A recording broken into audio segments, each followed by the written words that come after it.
ಇದಕ್ಕೆಲ್ಲ ದಾಸ ನನಗೆ ತುಂಬ ಹಿನ್ನೆಲೆ ಇದ್ದು ನನ್ನ ಫಸ್ಟ್ ನಿರ್ದೇಶನ ಸಿನಿಮಾದಲ್ಲಿ ನನ್ನ ಸಪೋರ್ಟ್ ಆಗಿ ನಿಂತು ನನಗೆ ಎಲ್ಲ ಸಪೋರ್ಟ್ ಮಾಡ್ತಿದ್ದಾರೆ. ಇದು ಒಂದು ಕುಟುಂಬಿಕ ಚಿತ್ರ. ಇದರಲ್ಲಿ ಎಲ್ಲರೂ ಎಂಟರ್ಟೈನ್ ಮಾಡುವಂಥ ಕಂಟೆಂಟು. ಎಲ್ಲರೂ ಎಂಟರ್ಟೈನ್ ಮಾಡುವಂಥ ಕಂಟೆಂಟ್ ಇದು. ಒಂದು ಫ್ಯಾಮಿಲಿ ಎಂಟರ್ಟೈನ್ಮೆಂಟಲ್ಲಿ ಸಿನಿಮಾ ಮಾಡ್ತಾಯಿದ್ರು. ಆಲ್ಮೋಸ್ಟು 90% ಶೂಟಿಂಗ್ ಆಗೋಗ್ಬಿಟ್ಟಿದೆ. ಇನ್ನೊಂದು ಎರಡು ಸಾಂಗು, ಒಂದು 4 days ಬಾಕಿ ಇದೆ. ಇದರಲ್ಲಿ ಹೊರಟ ಪ್ರಶಾಂತು, ಚೆಲುವರಾಜು, ಕಲ್ಯಾಣಿ ಮತ್ತು ಮಧುಸೂದನ್ ರಾವು ಈ ಥರ ತುಂಬ ದೊಡ್ಡ ಮಟ್ಟಕ್ಕೆ ಒಂದು ಆರ್ಟಿಸ್ಟ್ ಬಳಗ ಇದೆ. ಇದೆಲ್ಲ ಆಲ್ಮೋಸ್ಟ್ ಚಿತ್ರದ ಸಾಯಿ ಕಾರ್ತಿಕ್ ಅಂತ ಮ್ಯೂಸಿಕ್ ಡೈರೆಕ್ಟ್ರು ಹೈದರಾಬಾದವರು 4 ಸಾಂಗ್ ತುಂಬ ಚೆನ್ನಾಗಿ ಮಾಡಿಕೊಟ್ಟಿದ್ದಾರೆ. ಇವಾಗ ಸಾಂಗ್ ಚಿತ್ರೀಕರಣಕ್ಕೆ ಇದೆಲ್ಲ ಸೇರಿದ್ದೀವಿ. ತುಂಬ ಸಂತೋಷ ಸರ್. ನೆಕ್ಸ್ಟು ನಮ್ಮ ಚಿತ್ರನ ಇನ್ನೊಂದು ಸ್ಟೆಪ್ ನಿಮ್ಮದಾದ್ರೆ ನಾವು ವೇಟಿಂಗ್ ಮಾಡೋಕ್ಕೆ ಬರ್ತೀವಿ. ಆವಾಗ ನಮ್ಮ ಚಿತ್ರದ ಬಗ್ಗೆ ಎಲ್ಲವನ್ನು ನಿಮಗೆ ತಿಳಿಸ್ತೀನಿ ಸರ್. ತುಂಬ ಸಂತೋಷ. Family drama sir. ಜಸ್ಟ್ ಒಂದು ದೇಸಾಯಿ ಅನ್ನೋದು ಒಂದು ದೊಡ್ಡ ಮನೆತನ ಸಂಬಂಧ. ಆ ಫ್ಯಾಮಿಲಿ ನನ್ನ ತಮ್ಮಂದರು ರಿಲೇಟಿವ್ಸ್ ಅದು ಇದೆಲ್ಲ ಸೇರಿಕೊಂಡು ಅಲ್ಲಿ ಆಗೋಗುವಂಥ ಸಂದರ್ಭದಲ್ಲಿ ನಡೆಯುತ್ತೆ. ಮೊದಲನೇ ಸಿನಿಮಾ ತಯಾರಾಗಿದ್ದೀರಾ ನಿರ್ದೇಶನಕ್ಕೆ? ಸರ್ ನಾವು ಆಲ್ಮೋಸ್ಟ್ 2 ವರ್ಷದಿಂದ ಇದು ಕೆಲಸ ಮಾಡ್ತಾ ಇದ್ದೀವಿ. ಅದಕ್ಕೆ ತಕ್ಕಾಗಿ ನಮ್ಮ ಪ್ರೊಡ್ಯೂಸರು ತುಂಬ ಸಪೋರ್ಟ್ ಮಾಡಿದ್ರು. ಆ ಉತ್ತರ ಕರ್ನಾಟಕದಲ್ಲಿ ಸುಮಾರು ವಿಚಾರಗಳನ್ನು ಸಾರೇ ನಮ್ಗೆ ಕೊಟ್ಟಿದ್ದರು. ಅಲ್ಲಿ ನಡ್ತಿರೋ ಘಟನೆಗಳು, ಅಲ್ಲಿರೋ ಸಿಚುವೇಶನ್ಸು, ಟೋಟಲ್ ಸಿನಿಮಾ ಆ ಅಟ್ಮಾಸ್ಫಿಯರಲ್ಲೇ, ಆ ಭಾಗದಲ್ಲಿ, ಆ ಲೊಕೇಶನ್ಸಲ್ಲಿ ನಾನು ಫಸ್ಟ್ ಟೈಮ್ ಅಂದ್ಕೊಳ್ತೀನಿ ಕನ್ನಡ ಚಿತ್ರರಂಗದಲ್ಲಿ ಅಷ್ಟು ಪ್ರೆಸೆಂಟಾಗಿ. ಉತ್ತರ ಕರ್ನಾಟಕ ಅಂದರೆ ಎಲ್ಲ ಮಾಣಿಕ್ಯನು, ಪಾನ್ಪರಾಗು ಹೂವು ಅಂದ್ಕೊಂಡು ಮಾಡೋ ಸಿನಿಮಾ. ಇದರಲ್ಲಿ ತುಂಬ ಕುಟುಂಬಿಕವಾಗಿ ನೀಟಾಗಿ ಎಲ್ಲರೂ ಕುತ್ಕೊಂಡು ಒಂದು ವಿಷಯ ತಿಳ್ಕೊಂಬರೋವಂಥ ಒಂದು ಎಮೋಷನಲ್ ಕಂಟೆಂಟ್ ಇರೋ ಸರ್. ತಂದೆ, ಮಗ, ತಾತ, ಮೊಮ್ಮಗ ಈ ಥರ ಇದ್ರ ಮೇಲೆ ಒಂದು ಇರೋ relation contents. Real incidents, real ನಡೆದ ಕಥೆಗಳು ಹೇಳಿದ್ರು ಅಂದರೆ ರಿಯಲ್ ಇನ್ಸಿಡೆಂಟ್ಸ್. ಅಲ್ಲಿ ಕೆಲವು ಕ್ಯಾರೆಕ್ಟರ್ಸ್ನ ತೊಗೊಂಡಿದ್ದೀನಿ ಸರ್. ಅಲ್ಲಿ ಕೆಲವು ಘಟನೆಗಳು ನಡೆದಿದೆ ಬಾಗಲಕೋಟೆದಲ್ಲಿ ಕೆಲವು.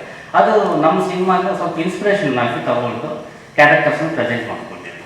ಇವಾಗ ಪ್ರೆಸೆಂಟು ನಾವಲ್ಲಿ ಆಲ್ಮಟ್ಟಿ ಡ್ಯಾಮ್ ಕಟ್ಟಾದ ನಂತರ ಗೌರ್ಮೆಂಟಿಂದ ಸುಮಾರು ದುಡ್ಡು ಬಂತು, ಕೋಟಿಗಟ್ಟಲೆ ಬಂತು. ಆ ದುಡ್ಡನ್ನ ಕೆಲವ್ರು ಹೆಂಗೆಲ್ಲ ಬಳಸ್ಕೊಂಡು ಯಾವ ಥರ ಅಡ್ಡದಾರಿ ಹಿಡಿದ್ರು, ಯಾವ ಥರ ಉಪಯೋಗಿಸ್ಕೊಂಡ್ರು. ದೇವನಹಳ್ಳಿ ಏರ್ಪೋರ್ಟ್ ಥರ ಆ ಥರ ಆ ಉತ್ತರ ಕರ್ನಾಟಕದಲ್ಲಿ ಅಲ್ಲಿರೋ ಇದಕ್ಕೆ ಆ ಕ್ಯಾರೆಕ್ಟರ್ಸ್ನ ಬಳಸ್ಕೊಂಡು ಒಂದು ಫ್ಯಾಮಿಲಿ ನಡೆಯುವಂಥ ಕಂಟೆಂಟ್. ಯಾರೆಲ್ಲ ಆರ್ಟಿಸ್ಟ್ಗಳು ಯಾರಲ್ಲ ಸರ್? ಇದರಲ್ಲಿ ಮೈನ್ ಹೊರಟ ಪ್ರಶಾಂತು ಮತ್ತು ಚೆಲುವರಾಜು ಮತ್ತು ಮಧುಸೂದನ್ ರಾವು, ಕಲ್ಯಾಣಿ, ಹರಿಣಿ, ನಟನ ಪ್ರಶಾಂತು ಮತ್ತು ಸೃಷ್ಟಿ ಅಂತ ಇದರಲ್ಲಿ ಮೇನ್ ಕೀ ರೋಲ್ ಮಾಡಿದ್ದಾರೆ. ಕಾಂತಾರದಲ್ಲಿ ಮೇನ್ ರೋಲು ಚಿಕ್ಕ ವಯಸ್ಸು ಹೀರೋ ಮದರ್ ಕ್ಯಾರೆಕ್ಟರ್ ಮಾಡಿದರು. ಫಸ್ಟ್ ಬಿಗಿನಿಂಗ್ ಟೈಟ್ಲಲ್ಲಿ ಅವರಿಗೆ ಸೃಷ್ಟಿ ಅಂತ, ಅದು ಮೇನ್ ಕೀ ರೋಲ್ ತಂಗಿ ಕ್ಯಾರೆಕ್ಟರ್ ಮಾಡಿದ್ದಾರೆ.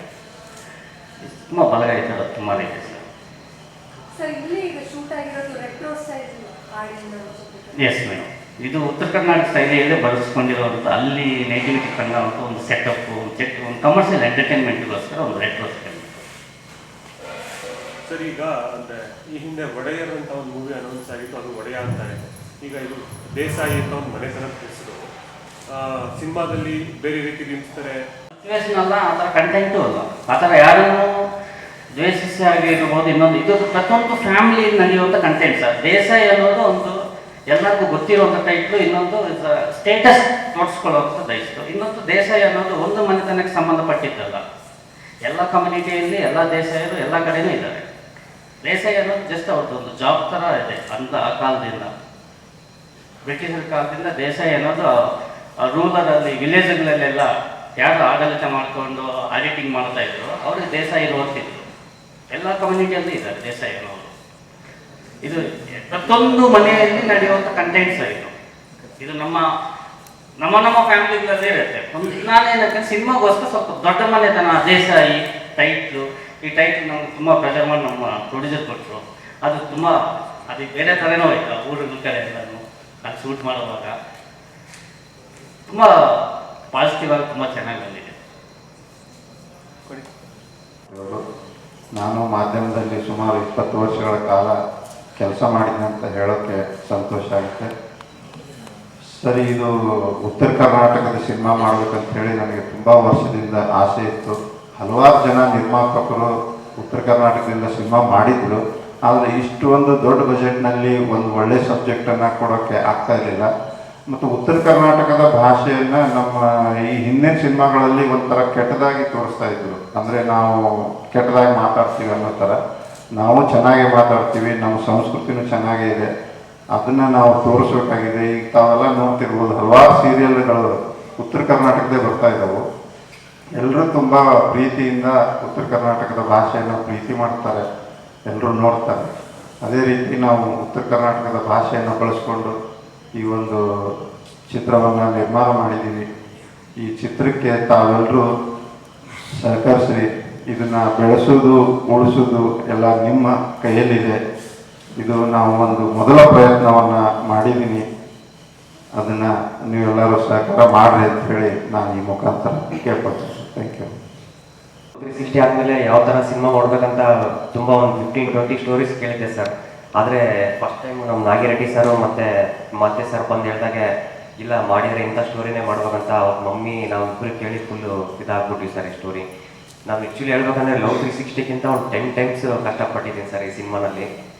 ನಮ್ಮ ಮಾತೆ ಸರು ಸಿನಿಮಾಗೆ ಎಲ್ಲಿ ಕಾಂಪ್ರಮೈಸ್ ಆಗದೆ ಬಜೆಟಲ್ಲಾಗಲಿ ಯಾವುದೇ ಪ್ರೊಡಕ್ಷನ್ ವೈಸ್ ಆಗಲಿ ತುಂಬ ಚೆನ್ನಾಗಿ ತೆಗೆದಿದ್ದಾರೆ ಸರ್ ಸಿನಿಮಾನ. ಮತ್ತು ನಮ್ಮ ಡೈರೆಕ್ಟರ್ ನಾಗಿರೆಡ್ಡಿ ಸರು ನಾನು ನೋಡ್ದಂಗೆ ವೆರಿ ಹಂಬಲ್ಲು ಮತ್ತು soft very soft person sir. ಏನೇ ಇದ್ರೂ ಕರೆದು ಇಲ್ಲ ಹಂಗೆಲ್ಲ ಬರ್ದಾರೆ ಹಿಂಗೆ ಬರ್ದಾರೆ ಅಂತ ಎಲ್ಲ ಒಂದು 4 ಜನ ಮುಂದೆ ಹೇಳಿದೆ, ಸಪ್ರೇಟಾಗಿ ಕರೆದು ಭಾಳ ಕೇರ್ ಮಾಡ್ತಿರ್ತಾರೆ. Thank you sir. ಮತ್ತು ನಮ್ಮ ದಾಸ್ ಸರ್ ಫೈಟು ಮತ್ತು ಇನ್ನೊಂದು ಸ್ವಲ್ಪ ಅವೇನಿದೆ ಸರ್ ಕ್ಲೈಮಿಂಗ್ ಅವೆಲ್ಲ ನೀವು ನೋಡಿದರೆ ಅಯ್ಯೋ ಇವನು ಚಾಕ್ಲೇಟ್ ಬಾಯ್ ಪ್ರವೀಣ್ ಲವ್ 360 ಹಿಂಗೆ ಮಾಡ್ಬಿಟ್ಟು ಅಂದ್ಬಿಡ್ತೀವಿ ಸರ್. ಅಷ್ಟು ಚೆನ್ನಾಗಿ ತೆಗೆದಿದ್ದಾರೆ ಫೈಟ್ಸ್ ಅವೆಲ್ಲ ನೋಡಿದರೆ ಅಲ್ಟಿಮೇಟ್ ಬಂದಿದೆ ಸರ್. ಮತ್ತು ರಾಧೆ ಅವರು ಒಳ್ಳೆ ಕೋ ಆ್ಯಕ್ಟರು. ಮತ್ತು ಸಿನಿಮಾನಲ್ಲಿ ಎಲ್ಲ ವಾಟರ್ ಪರ್ಸನ್ ಸರು, ಚಲೋರ ಸರ್ ಎಲ್ಲ ತುಂಬ ಜನ ಆರ್ಟಿಸ್ಟ್ಗಳು ಮಾಡಿದ್ದಾರೆ ಸರ್. ಒಳ್ಳೆ ದೊಡ್ಡ ಕ್ರೀವು ಮಾಡೋಕೆ ಒಂಥರ ಖುಷಿ ಆಯ್ತು ಸರ್ ನನಗೆ ಈ ಸಿನಿಮಾ ಮಾಡಬೇಕಾದ್ರೆ. ಆಲ್ಮೋಸ್ಟ್ ಇವಾಗ ಒಂದು 95% ಕಂಪ್ಲೀಟ್ ಆಗಿಬಿಟ್ಟಿದೆ ಸರ್ ಸಿನಿಮಾ. ಇದು ಒಂದು ಸಾಂಗ್ ಬಿಟ್ಟರೆ ಇನ್ನೊಂದು ಸಾಂಗ್ ಆದರೆ ಆಲ್ಮೋಸ್ಟ್ ರಿಲೀಸಿಗೆ ರೆಡಿ ಸರ್. ಇವಾಗ ಡಬ್ಬಿಂಗು ಕಂಪ್ಲೀಟ್ ಆಗಿಬಿಟ್ಟಿದೆ ಸರ್. ಇವಾಗ ಆಲ್ಮೋಸ್ಟ್ ಇನ್ನೊಂದು ನೆಕ್ಸ್ಟ್ ಮಂತ್ ಅನ್ನೋಷ್ಟು ಮೋಸ್ಟ್ಲಿ ರಿಲೀಸ್ ಪ್ಲ್ಯಾನ್ ಮಾಡ್ತಾರೆ ಅನಿಸುತ್ತೆ ಸರ್. Thank you sir. ನಿಮ್ಮೆಲ್ಲರೂ ಲವ್ 360 ತುಂಬಾ ಸಪೋರ್ಟ್ ಮಾಡಿದ್ದೀರಾ ಸರ್. ಅದೇ ಥರ ಈ ಸಿನಿಮಾ ಮೇಲೂ ನಿಮ್ಮ ಪ್ರೀತಿ ಸಪೋರ್ಟ್ ಇದೇ ಥರ ಇರಲಿ ಅಂತ ಕೇಳ್ಕೊತೀನಿ ಸರ್. Thank you sir. ಸಿನಿಮಾದಲ್ಲಿ ಏನಾಗಿರ್ತೀರ, ನಿಮ್ಮ ಪಾತ್ರ ಏನಾಗುತ್ತೆ sir? Sir sports boy sir. ಈಗ ದೇಸಾಯಿ ಅಂತ ಟೈಟ್ಲ್ ಇದೆ, ದೊಡ್ಡ ಮನೆತನ, ಗತ್ತು, ಗಾಂಭೀರ್ಯ ಎಲ್ಲ ಇರಬೇಕಾಗಿದೆ. ನಿಮ್ದು ಅದು ಕಥೆಯಲ್ಲಿ ಅದು ನಡೆಯೋ ಒಂದು ಕಾಂಟೆಕ್ಸ್ಟ್. ಆ್ಯಕ್ಚುಲಿ ಆ ಗಾಂಭೀರ್ಯನ ಹೀರೋ ಇರಲ್ಲ ಸರ್. ಆ ಕಥೆಯಲ್ಲಿ ನಡೀತಾ ಇರೋ ಸರ್ ಕಂಟೆಂಟಿಗೆ ಮೇಲೆ ಹೋಗುತ್ತೆ ಸರ್. ಇಲ್ಲಿ ಸಬ್ಜೆಕ್ಟೇ ದೇಸಾಯಿ ಸರ್. ಆ್ಯಕ್ಚುಲಿ ದೇಸಾಯಿ ಅನ್ನೋದು ಸೊಗಡಿನಲ್ಲಿ ಇರೋ ಒಂದು ದೊಡ್ಡ ಮನೆತನದ ಒಂದು ಹೆಸರು ತಗೊಂಡು ಅಲ್ಲಿರೋ ಇದನ್ನು ನಿಮ್ಮ ದೇಸಾಯಿ ಆ್ಯಕ್ಚುಲಿ ಕ್ಯಾರೆಕ್ಟರ್ಸ್ ಯಾರು ಬರೋಲ್ಲ. ಈ ದೇಸಾಯಿ ರೋಲು ನಮ್ಮ ಮಧುಸೂದನ್ ರಾವು ಪ್ಲೇ ಮಾಡ್ತಿದ್ದಾರೆ. ತೆಲುಗು, ತಮಿಳು, ಹಿಂದಿ, ರೀಸೆಂಟಾಗಿ ನಮ್ಮ ಸುದೀಪ್ ಸರ್ ಸಿನಿಮಾಗಳೆಲ್ಲ ಕನ್ನಡದವರು ಹೊರಗಡೆ ಹೋಗಿ ಚೆನ್ನಾಗಿ ಇದು ಮಾಡ್ತಿದ್ದಾರೆ. ದೇಸಾಯಿ ಅನ್ನೋದು ತಾತ, ಮೊಮ್ಮಗ, ಮಗ ಇವರು 3 ಜನದಲ್ಲಿ ನಡೆಯುವಂಥ ಕಂಟೆಂಟು, ಎಮೋಷನು ಮತ್ತು ಇದು ಫ್ಯಾಮಿಲಿ, ಅನ್ನ ತಮ್ಮ ಫ್ಯಾಮಿಲಿ ಮಾಡ್ಕೊಂಡು. ಸ್ಪೋರ್ಟ್ಸ್ ಏನು ಸ್ಪೋರ್ಟ್ಸಲ್ಲಿ ಸರ್? ಸ್ಪೋರ್ಟ್ಸ್ ಅಂದ್ರಲ್ಲ ಏನಾಗುತ್ತೆ ಬಿಡಿ ಅವ್ರಿಗೆ ಸ್ಪೋರ್ಟ್ಸ್ ಅನ್ನೋದು ಡೈರೆಕ್ಟ್ ಬಿಟ್ಕೊಡ್ತಿಲ್ಲ ಸರ್. ಸ್ಪೋರ್ಟ್ಸ್ ಅಂದರೆ ಕಬಡ್ಡಿ ಎಲ್ಲ ಇರುತ್ತೆ ಸರ್ ಆಲ್ಮೋಸ್ಟ್. ಅಂದರೆ ನೀವೇನು ಪರ್ಟಿಕ್ಯುಲರಾಗಿ ಏನು ಪ್ಲೇಯರ್ ಆಗಿರ್ತೀರಾ ಅದನ್ನು ಏನಾದ್ರು ಚೇಂಜ್ ಮಾಡ್ತಾ ಇರ್ತೀರಾ ಸ್ಪೋರ್ಟ್ಸಲ್ಲಿ ಏನಾದ್ರು ಅಚೀವ್ ಮಾಡಬೇಕು ಅಂತ ಆ ಥರ ಏನಾದ್ರು? ಜನರಲ್ ಆಗಿ ಸ್ಪೋರ್ಟ್ಸ್ ಸರ್ ಅಂದರೆ ಅತ್ಲೆಟಿಕ್ ಬಾಯ್ ಸರ್. ಅಂದರೆ ಎಲ್ಲೂ ಬೋರ್ ಆಗಲ್ಲ ಸರ್. ಎಷ್ಟು ಎಂಟರ್ಟೈನ್ಮೆಂಟ್ ಆಗಿದೆ ಅಂದರೆ ಅಪ್ಪ, ನಾನು ಈ ಸ್ಟೋರಿ ಸಿಕ್ಕಿದ್ದು ನಾನು ಪುಣ್ಯ ಸರ್. ನಿಜ ಹೇಳ್ಬೇಕಂದ್ರೆ ಇಷ್ಟು ಸಣ್ಣ ವಯಸ್ಸಿಗೆ ದೇಸಾಯನ ಒಂದು ಅಂಥ ಟೈಟಲ್ಲು ಅಂತ ಕ್ಯಾರೆಕ್ಟರ್ ಸಿಕ್ಕಿದ್ದು ನಿಜ ಲಕ್ಕಿ ಸರ್. ಮತ್ತು ಇಂಥ ಪ್ರೊಡ್ಯೂಸರ್, ಇಂಥ director very dedicative director sir. ಪ್ರತಿ ಡೈಲಾಗಲ್ಲೂ ಇಲ್ಲ ಆ ಥರ ಈ ಥರ ಮಾಡಬೇಕು, ಆ ಥರ ಡೈಲಾಗ್ ಡೆಲಿವರಿ ಆಗಲಿ ಅದಾಗಲಿ ಪ್ರತಿ ಒಂದೊಂದು ಸೀನಲ್ಲೂ ಅಷ್ಟು ಡೆಡಿಕೇಟಿವ್ ಆಗಿ ಅಷ್ಟು ಚೆನ್ನಾಗಿ ಹೆಲ್ಪ್ ಮಾಡಿ ಅಷ್ಟು ಚೆನ್ನಾಗಿ ತೆಗೆದಿದ್ದಾರೆ ಸರ್ ಈ ಸ್ಟೋರಿ.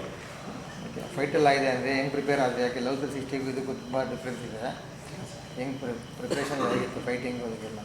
ಸರ್ ಫೈಟು ಲವ್ 360 ಇದು ಕಂಪೇರ್ ಇಲ್ಲ ಸರ್, ಇದಂತೂ next level sir. Full first fight ಟ್ಯಾನಿ ಮಾಸ್ಟರ್ ಮಾಡಿದ್ವಿ ಸರ್, ಸೆಕೆಂಡ್ ಇನ್ನೆರಡು ಫೈಟು ಮಾಸ್ಮದ ಸರ್ ಮಾಡಿದೆ ಸರ್. ಫೈಟು ಆಲ್ಮೋಸ್ಟ್ ಅಲ್ಲಿ ನಾವೊಂದು 5-6 ಫೈಟರ್ ಜೊತೆ ಮಾಡಿದರೆ ಇಲ್ಲಿ ಆಲ್ಮೋಸ್ಟ್ ಒಂದು 20-25 ಜನ ಫೈಟರ್ಸ್ ಸರ್. ಇಲ್ಲಿ ಕುಸ್ತಿ ಅಂತೂ ಇಲ್ಲಿ ಮಾಡಿದೆ ಸರ್ ಮಾಲಿಂಗ್ಪುರಲ್ಲಿ, ಅಲ್ಲಿ 5 ಮೆಂಬರ್ಸ್ ಕುಸ್ತಿಯವರು ಇದ್ದರು ಸರ್. ಅವರು ಆರ್ಟಿಸ್ಟ್ಗಳಲ್ಲ ಸರ್, ರಿಯಲ್ ಕುಸ್ತಿ ಆಡೋರು ಸರ್ ಅವರು. ಅಷ್ಟು ಚೆನ್ನಾಗಿ ಬಂದಿದೆ ಸರ್ ರಿಯಲ್ ಕುಸ್ತಿ ಆಡೋರು, ಹಿಂಗಲ್ಲ ಜೋರಾಗಿ ಹೊಡೋರು ಸರ್, ಹಂಗೆ ಎಲ್ಲ ರಿಯಲಿಸ್ಟಿಕ್ ಆಗಿ ಬಂದಿದೆ ಸರ್. ನೀವು ಬಾಡಿ ಟ್ರಾನ್ಸ್ಫಾರ್ಮೇಷನ್ ಮಾಡ್ಕೊಂಡಿದ್ರಲ್ಲ ಅದಕ್ಕೋಸ್ಕರ? ಹಾಂ ಮ್ಯಾಮ್, ಫಸ್ಟಿಗೆ ಸ್ವಲ್ಪ ಕ್ಲೀನ್ ಆಗಿಬಿಟ್ಟಿದೆ, ಮತ್ತೆ ಕುಸ್ತಿಗೋಸ್ಕರ ಅಂತ ಆಲ್ಮೋಸ್ಟ್ ಒಂದು ಮಾಡ್ಕೊಂಡಿದ್ರಿ? ಹಾಂ ಮ್ಯಾಮ್ ಒಂದು 12 kg ಪುಟ್ ಆನ್ ಆಗಿದೆ ನಾವು 6 ಪ್ಯಾಕ್ ಸರ್. Thank you. ಅದನ್ನು ನಾವೆಲ್ಲನೂ ವಿಚಾರ ಮಾಡಿ ಸರ್. ಈಗಿನ ಜನ್ರೇಷನ್ನ ಸ್ವಲ್ಪ ಚೇಂಜ್ ಆಗ್ತಾ ಇದೆ ಸರ್. ಮನೆ ಬಿಟ್ಟು ಮಕ್ಕಳು ಮದುವೆ ಆದ ತಕ್ಷಣ ಬಿಟ್ಟು ಹೋಗ್ತಾರೆ. ಆ ಒಂದು ಸಮಾಜವನ್ನು ಸಹಿತ ನಾವು ಇದರಿಂದ ಸುಧಾರಣೆ ಆಗಬೇಕು, ಸಮಾಜಕ್ಕೆ ಒಂದು ಒಳ್ಳೆ ಮೆಸೇಜ್ ಕೊಡಬೇಕು ಅನ್ನೋ ಉದ್ದೇಶ ಇಟ್ಕೊಂಡು ಈ ಕತೆ ಮಾಡಿದ್ದೀವಿ ಸರ್.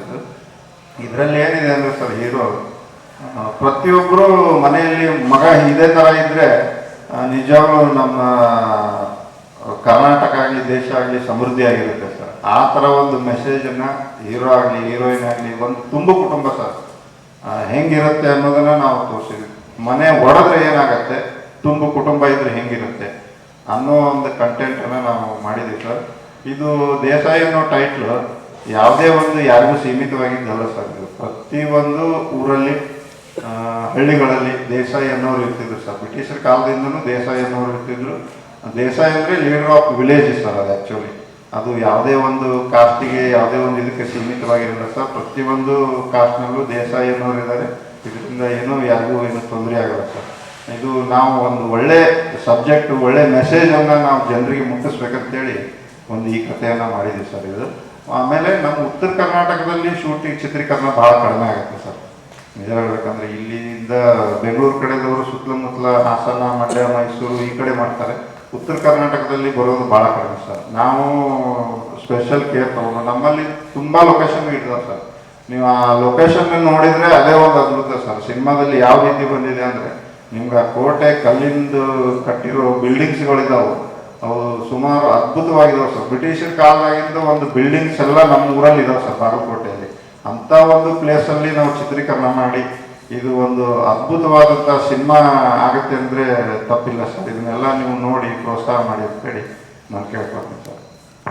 ಫಸ್ಟ್ ಆಫ್ ಆಲ್ ಉತ್ತರ ಕರ್ನಾಟಕ ಶೈಲಿ ಇರೋ ಸಬ್ಜೆಕ್ಟ್ ತುಂಬ ಒಂದು ಉತ್ತರ ಕರ್ನಾಟಕದವರಂದರೆ ನಿಮ್ಗೆ ಎಲ್ರಿಗೂ ಗೊತ್ತು, ತುಂಬ ಪ್ರೀತಿನೂ ಮಾಡ್ತಾರೆ ಮತ್ತು ಸಿನಿಮಾ ಅಂದರೆ ಅಷ್ಟೇ ಪ್ರೀತಿಸ್ತಾರೆ. ಸೊ ನನಗೆ ನನ್ನ ಮೊದಲನೇ ಸಿನಿಮಾ ಆದ ನಂತರ ಸ್ವಲ್ಪ ತುಂಬ ಚ್ಯೂಸಿ ಆಗಿದ್ದಾಗ ಈ ಸಿನಿಮಾ ಬಂದಿದ್ದು. ಆ್ಯಂಡ್ ಈ ಸಿನಿಮಾ ಸ್ಕ್ರಿಪ್ಟ್ ಕೇಳಿದ ತಕ್ಷಣ ನನಗೆ ಫಸ್ಟ್ ಇದು ನನಗೆ ಬಂದಿದ್ದು ನನ್ನ ಪುಣ್ಯ. ಆ್ಯಂಡ್ ಇದರಲ್ಲಿ ನನಗೆ ಅವಕಾಶ ಕೊಟ್ಟಿದ್ದಕ್ಕೆ ನಾಗಿರೆಡ್ಡಿ ಸರ್ಗೆ I have to thank. Because usually first time direction ಅಂದ ತಕ್ಷಣ ನಮಗೊಂದು ಸ್ವಲ್ಪ ಭಯ ಇರುತ್ತೆ. ಬಿಕಾಸ್ ನಾವು ಕೂಡ ಅಂದರೆ ಹೆಣ್ಮಕ್ಳಿಗೆ ಸ್ವಲ್ಪ ಕಷ್ಟ, ಅಂದರೆ ಮೊದಲನೇ ಸಲನೇ ನಾವು ಸ್ವಲ್ಪ ಎಸ್ಟಾಬ್ಲಿಷ್ ಆಗಬೇಕು. ಸೊ ನಾಗಿರೆಡ್ಡಿ ಸರ್ ಹೊಸಬ್ರು ಅಂತ ಎಲ್ಲೂ ಕೂಡ ಅನಿಸಲ್ಲ, ಅವ್ರ ಡೈರೆಕ್ಷನಲ್ಲಿ ಎಲ್ಲೂ ಕೂಡ ಆ ಥರ ಫೀಲ್ ಆಗಲ್ಲ. ಅಷ್ಟು ಚೆನ್ನಾಗಿ ತುಂಬ ಒಂದು ಕಥೆನ ಮತ್ತು ಅದಕ್ಕೆ ಏನು ಬೇಕು, ಆ ಕಥೆಗೆ ಏನು ಬೇಕು ಎಲ್ಲನೂ ಕೊಟ್ಟಿದ್ದಾರೆ. So thank you so much for Nagireddy sir. And Mahanti sir ನಮ್ಮ ಸಿನಿಮಾ ಪ್ರೊಡ್ಯೂಸರ್. ಐ ಥಿಂಕ್ ಒಂದು ಆ್ಯಕ್ಚುಲಿ ಮೀಟಿಂಗ್ ಹೋದಾಗ ಫಸ್ಟ್ ಟೈಮ್ ನಂಗೆ ಗೊತ್ತಾಗಿದ್ದು ಇವರು 20 ವರ್ಷದಿಂದ ಸಿನಿಮಾ ಮಾಡಬೇಕಂತ ಕಾಯ್ಕೊಂಡಿದ್ದಾರೆ ಅಂತ. And is a very passionate producer. ತುಂಬಾ ಸಿನಿಮಾ ಅಂದರೆ ಅಷ್ಟು ಇಷ್ಟಪಡ್ತಾರೆ ಆ್ಯಂಡ್ ಪ್ರತಿಯೊಬ್ಬರಿಗೂ ತುಂಬ ಸಪೋರ್ಟ್ ಮಾಡ್ತಾರೆ.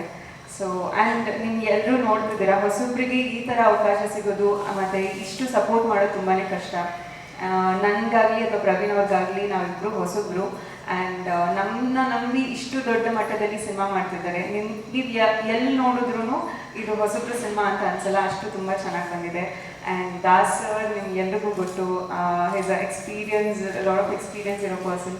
ಸೊ ಈ ಟೀಮ್ ನಮಗೆ ಸಿಕ್ಕಿರೋದು ತುಂಬ ಪುಣ್ಯ. ಆ್ಯಂಡ್ ತುಂಬ ಖುಷಿಯಾಗಿ ಇಡೀ ಶೂಟಿಂಗ್ ಮುಗಿಸಿದ್ದೀವಿ. ಆ್ಯಂಡ್ ಎಲ್ಲ ಹೇಳ್ದಂಗೆ ಒಂದು ಸಾಂಗ್ ಬಾಕಿ ಇದೆ. ಆ್ಯಂಡ್ ನಿಮ್ಗೆ ಎಲ್ಲರೂ ಸಪೋರ್ಟ್ ತುಂಬಾ ಮುಖ್ಯ. ಸೊ ಸಪೋರ್ಟ್ ಮಾಡ್ತೀವಿ ಅಂತ ನಮಗೆ.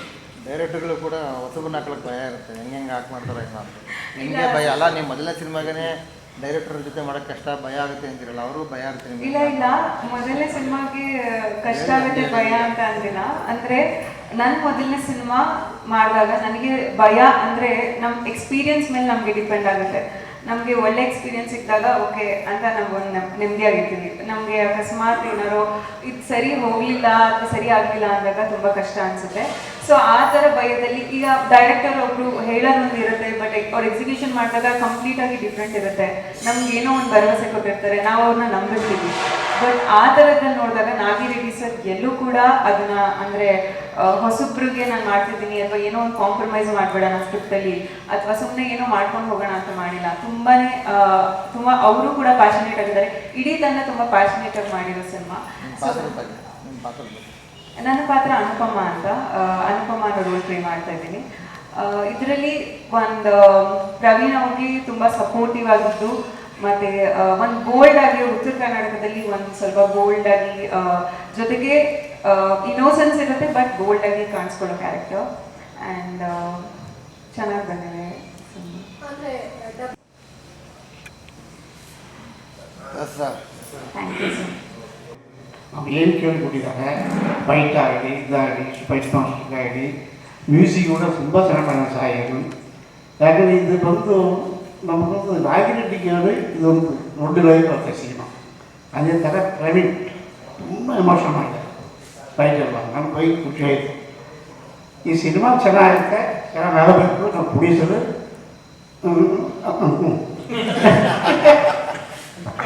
ಆಗಿರಿ ಆಗಿರಿ ಆಗಿರಿ.